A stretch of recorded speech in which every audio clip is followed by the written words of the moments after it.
Hello Sir Cedric, ito po yung order number nyo ng Tank G. Sige, basahin mo din ito. Ito yung order number niya, sir. 85899169295207 Ito po yung item, sir. So, check natin. So, yan. After natin ito i-demo, lalagyan natin na sticker na para di mabuksan yung item. So, ito yung mga cord niya. So, i-check lang naman natin yung item kung nag-work siya.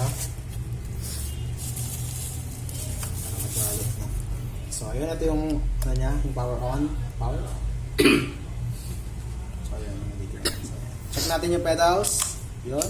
Yun. Yun. Yun. Isa pa. Yun. Yun. Yun. Yun. Then, bank. Yun, nag-transfer, 5, 6, tapos back, 5, 4, 3, 2, 1. So, go. So, patayin natin.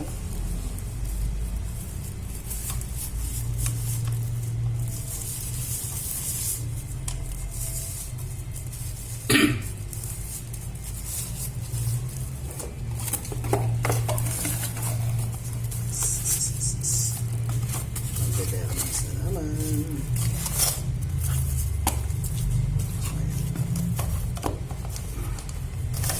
Kuha pa tayo isang sticker para may sticker sa siya.